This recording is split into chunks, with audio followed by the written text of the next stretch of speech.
Good morning, everybody. We are reading in the second chapter of Paul's letter to Titus today.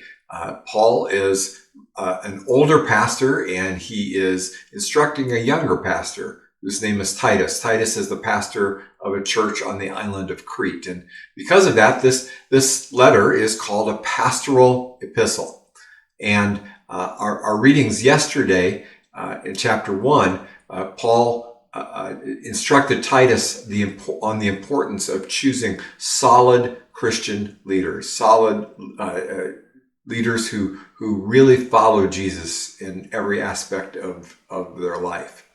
And then in today's reading, we also read more. Paul is instructing about how to minister, how to lead various small groups within the community. He's telling him how to teach older men and older women and younger women, and how to teach older men to teach younger men and older women to teach younger women. So let's pick up in chapter 2, verse 1, and just see what he has to say to us. It says, "As for you, Titus, promote the kind of living that reflects wholesome teaching. Teach older men to exercise self-control and to be worthy of respect and to live wisely. They must have sound faith and be filled with love and patience. Teach the older women to live in a way that honors God. They must not slander others or be heavy drinkers. Instead, they should teach others what is good." As you read through this chapter, the overwhelming message to Titus is, Titus, be a good example. Follow Jesus with your life and show others the joy of following him too. And encourage others to do the same. It's that old phrase, walk your talk. Why? Well, Paul is very clear that right living is inspired by the grace of God. God has loved us all along. God loves us perfectly. He loves us so much that he sent his son into the world, his only son into the world, to die on the cross in our place, to pay the price that we could not pay, but we needed to pay to give us life. And he offers us forgiveness, and he offers us a forever relationship with him.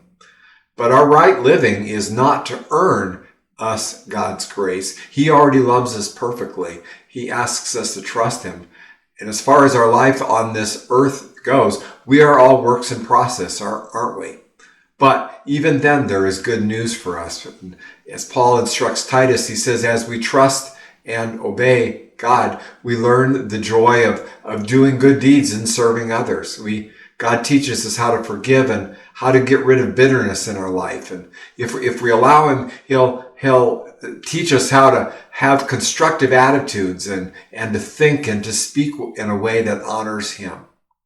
We can learn self-control and how to respect others.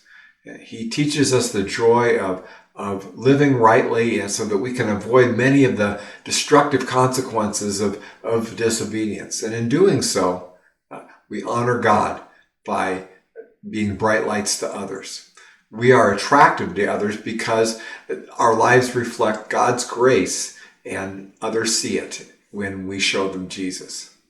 Walking our talk is a way of honoring God, all of God's incredible gifts of love to us. I'm reminded of a passage in 1 John 4 where John says it so pointedly. He says, "Dear friends, since God loved us that much, we surely ought to love each other." I pray that your day today is filled with a growing awareness of how much God loves you. And in doing so, because of all of God's goodness to us, may we live thankful lives and want to reflect the light of Christ so that others can see and come to know him too. Have an amazing day. If these devotional videos are helpful to you, subscribe to our channel and click the notification button so you know when we post a new video. And of course, please share them with others.